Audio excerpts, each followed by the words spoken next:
கருவாடு கூட்டு செய்கிறதுக்கு என்னென்ன தேவைன்னு பார்க்கலாம். கருவாடு 2 பீஸ் நான் சின்னதாக கட் பண்ணி வச்சுருக்கேன்.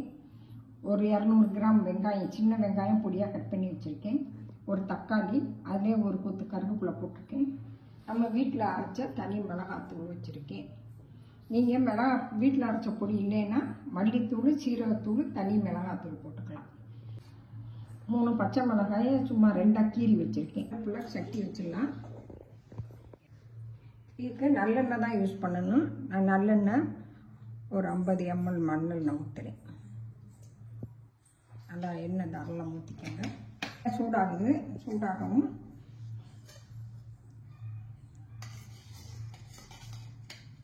நம்ம வெட்டி வச்ச கருவாடு பீஸுகளை பொரிச்சு எடுத்து வச்சுக்கலாம் தனியாக.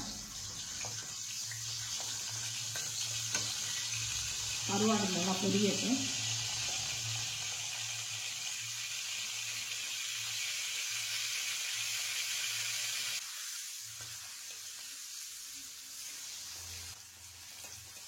கருவாடு பொரிஞ்சிச்சு, நம்ம எடுத்து தனியாக வச்சுக்கலாம்.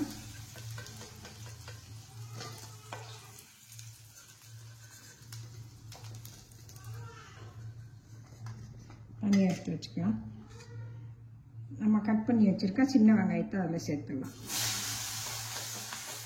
சேர்த்து நல்லா வதக்கணும்.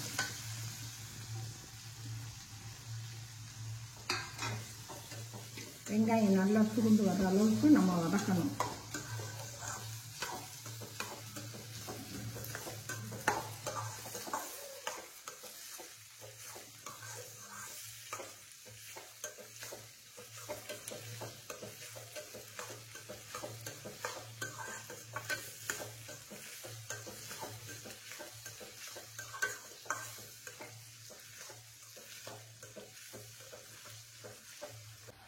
வெங்காயம் நல்லா வதங்கிடுச்சு.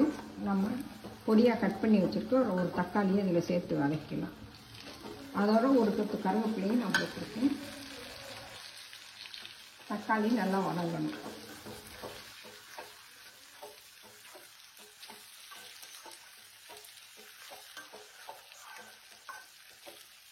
தக்காளி வதங்குறதுக்கு நான் இப்போ குழம்புக்கு தேவையான உப்பு, கல் உப்பு சேர்த்துருக்கேன்.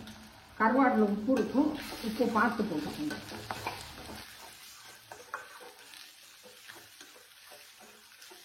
தக்காளி நல்லா வதங்கணும்.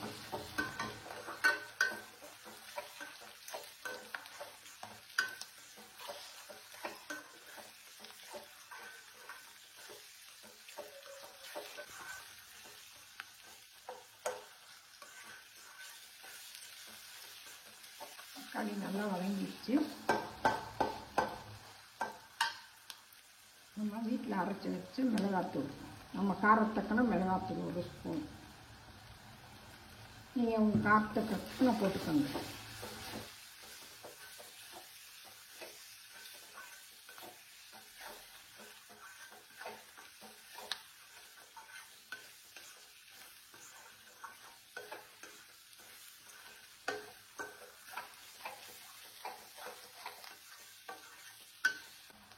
நான் எப்பயுமே குழம்புக்கு அரிசி கழுவுன தண்ணி தான் ஊற்றுவேன். இதில் கொஞ்சம் தண்ணி சேர்த்துக்கலாம். அரிசி கழுவுன தண்ணி. வெங்காயம் வேகிற அளவுக்கு கொஞ்சம் தண்ணி. நம்ம ஏற்கனவே உப்பு போட்டிருக்கோம். நீங்கள் உப்பு பார்த்துக்கிட்டு போட்டுக்கலாம். ஒரு 10 நிமிஷம் கொதிக்கட்டும் குழம்பு. 10 நிமிஷம் ஆயிடுச்சு. வெங்காயம் நல்லா வெந்து பச்சை வாசனை, பொடியோட பச்சை வாசனையெல்லாம் போயிடுச்சு. நம்ம பொரிச்சு வச்சுருக்க கருவாடு பீஸை இதில் போட்டுருக்கோம்.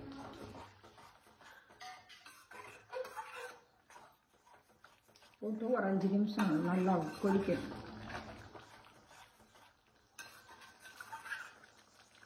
ஒரு தட்டு போட்டு மூடி வச்சிடலாம்.